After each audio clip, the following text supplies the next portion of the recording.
Hello, my fellow Americans. I know that today is a sad day because our great champion, Tulsi Gabbard, he is not allowed to take part in these DNC-controlled debate.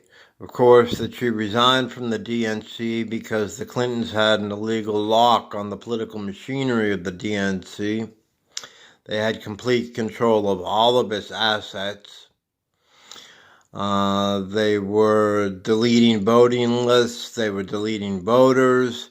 They've admitted to eliminating hundreds of thousands of votes in Brooklyn with Bernie Sanders. They're a completely corrupt organization that cannot be trusted.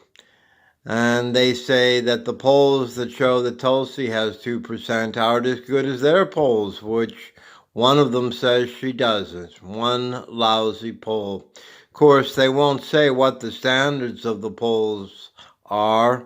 The polls that Tulsi have are perfectly legitimate from The Economist magazine. I mean, what do you want that's more staid and establishment that? But they're not going to even give Tulsi room to breathe because they are terrified of her. Have you ever noticed when Tulsi talks to media people like Morning Joe? The liberals are almost even worse than the conservatives. It's like it's like her explaining to a small group of first day school children that war is bad, that there is something about war that should be not done, that it is a tragic thing in and of itself. It kills completely innocent people. But the people who run our country, and I mean this quite they are sociopaths at a distance. They do cowardly, terrible things from a distance. They never volunteer for the military. There's no one who has kids who's a politician who is telling them, "Nah, don't go to that slot I bribed my way for you in Princeton. You should go to Afghanistan." That isn't happening. That's not happening once. The powers that be see people who go and fight wars as losers.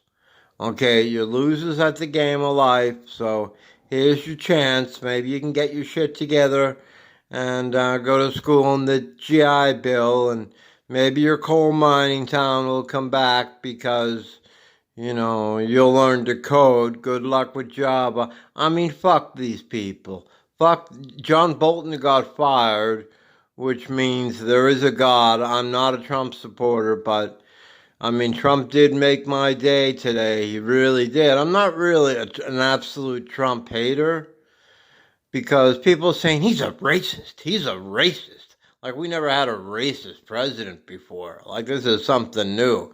And he keeps, children in cages and, and stuff like that. Okay, we've been securing the border and making it harder and harder for people to get in. Therefore, they take more dangerous routes.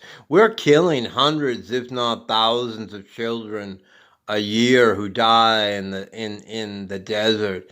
So if someone believes that we're somehow nice to Mexicans, they're out of their fucking mind. However, at the same time, I want immigration reform.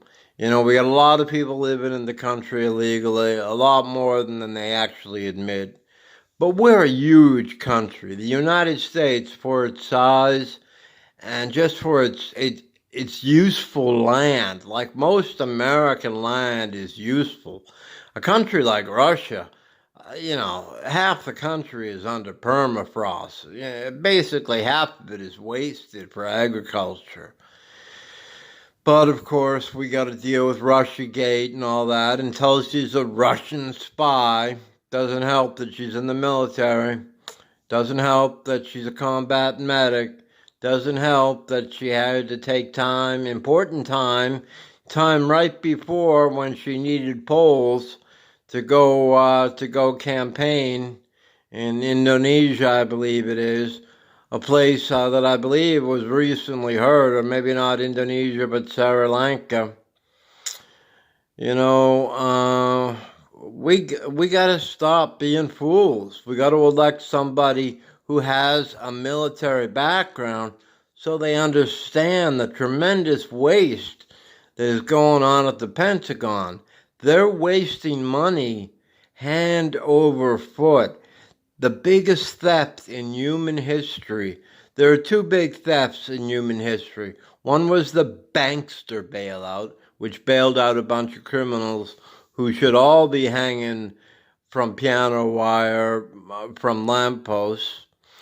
And also what's going on with the Pentagon. The Pentagon has no accounting system. They cannot even give you a general idea where trillions and trillions of dollars go. They don't have a clue. All of their figures are what they call plug-ins. They're just plain fake. They're based on nothing.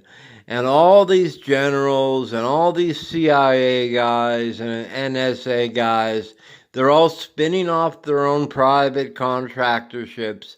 They're getting $100 million to run these corporations that are of questionable value, whether they're of any value at all, except they make all these people rich.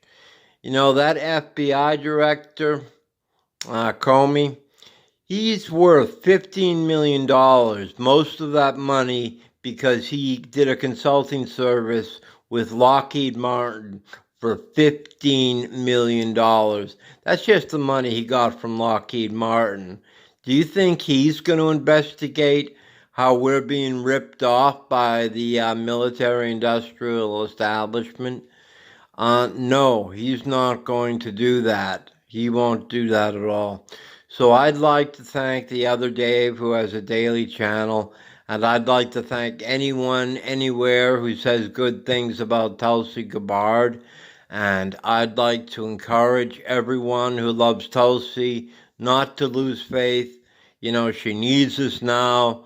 Let's not lessen our support. Let's increase our support for the one person in the race who delivers. And she certainly delivered a nice little elbow to Kamala Harris, in my opinion, pretty much finishing her. You know, and I hope she finished that crazy identity politics with it, which you notice Tulsi doesn't talk about nonstop like Kamala Harris. Anyway, thank you very much, ladies and gentlemen. I sincerely wish you a good night. Tulsi 2020. Good night.